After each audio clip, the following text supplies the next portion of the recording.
नमस्कार मित्रांनो, मकर संक्रांतीच्या उत्साहात आपण नुकतीच भोगी साजरी केली आहे, जी एक आनंददायी सुरुवात होती। भोगी हा सण नवीन पिकांचे स्वागत करतो आणि कुटुंबियांना एकत्रित आणतो। यानंतर येते मकर संक्रांती, जो एक महत्त्वाचा आणि मोठा सण आहे। हा दिवस सूर्यदेवाच्या उत्तरायणाचा आणि नवीन पर्वाचा प्रतीक आहे। आज आपण या दोन्ही सणांचे महत्त्व आणि त्यामागील परंपरांचा सखोल अभ्यास करणार आहोत।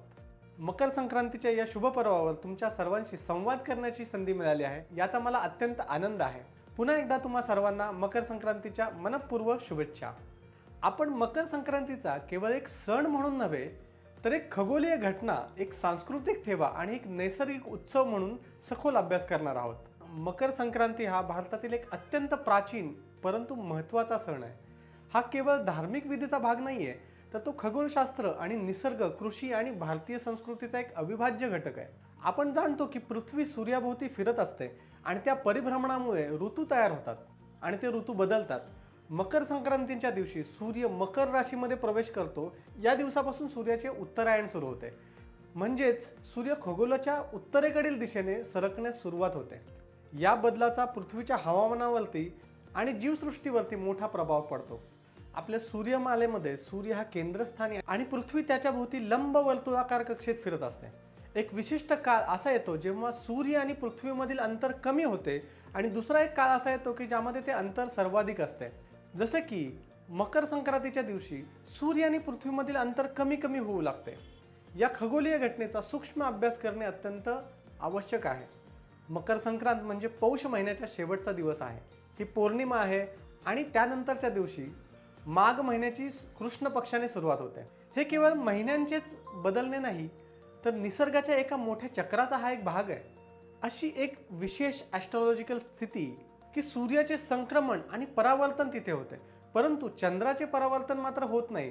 जसे की चंद्र उगवतो पण मावळत नाही, म्हणजे दिवसा आणि रात्री चंद्र दिसू शकतो। ही एक दुर्मिळ खगोलीय घटना आहे। आयुर्वेद आणि पंचगव्य चिकित्सा विज्ञानाचा जर अभ्यास केला तर सूर्य आणि पृथ्वीमधील अंतर आणि त्या अंतराच्या मागचं गणित हे अत्यंत महत्त्वाचं आहे। जसं की दिवाळीनंतर सूर्य आणि पृथ्वीमधील अंतर खूप वेगाने कमी होऊ लागते आणि मकर संक्रांतीपर्यंत ते वाढत जाते। सूर्य आणि पृथ्वीमधील सरासरी अंतर सुमारे 15.2 कोटी किलोमीटर आहे। मकर संक्रांतीच्या वेळी पृथ्वीचे सूर्यापासूनचे अंतर हे सर्वात कमी असते, म्हणजे ते सुमारे 14.7 कोटी किलोमीटर असते। पृथ्वीचा अक्षीय कल हा 23.5 अंश आहे। या कलामुळेच ऋतू बदलतात। मकर संक्रांतीचं उत्तरायण सुरू होतं। उत्तरायणाचा कालावधी हा सुमारे 6 महिन्याचा, म्हणजे डिसेंबर ते जून असतो आणि दक्षिणायनाचा कालावधी सुमारे 6 महिने, म्हणजे जून ते डिसेंबर असा असतो।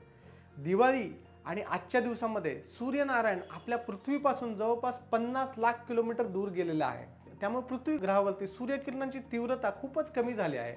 या काळामध्ये गायीच्या शरीरापासून येणाऱ्या दुधामध्ये विशिष्ट प्रकारची एक ऊर्जेची कमतरता असते, असा पारंपरिक विचार आहे। मकर संक्रांतीपासून सूर्य आणि पृथ्वीमधील अंतर कमी होऊ लागतं, ज्यामुळे हवामानामध्ये मोठा बदल होतो। सूर्यकिरणे आणि सूर्यापासून येणारे अदृश्य लहरी पृथ्वीवरती येतात। मकर संक्रांती हा सण वेगवेगळ्या प्रांतांमध्ये वेगवेगळ्या नावांनी आणि परंपरेनुसार साजरा केला जातो। दक्षिण भारतामध्ये तो पोंगल या नावाने ओळखला जातो। मध्य आणि ईशान्य भारतामध्ये मकर संक्रांती म्हणून ओळखलं जातं। वायव्य भागामध्ये लोहडी किंवा लोद या नावाने सुद्धा ओळखला जातो। या सर्व सणांमध्ये एक समान धागा आहे, तो म्हणजे सूर्यदेवांची पूजा आणि आराधना। मग ते मंगळ असो किंवा इतर कोणताही, मकर संक्रांत असो, शुक्र असो किंवा सुहराई असो, सूर्य हा वेगवेगळ्या भौगोलिक प्रदेशामध्ये वेगवेगळ्या प्रकारे उगवतो। त्यामुळे सण साजरे करण्याच्या पद्धतीत सुद्धा विविधता आढळते। या मकर संक्रांतीचा शेतीशी घनिष्ठ संबंध आहे। हा काळ पिकांच्या पेरणीसाठी अत्यंत शुभ मानला जातो, कारण सूर्य पृथ्वीच्या जवळ येत असल्यामुळे बियांची वाढ लवकर होते।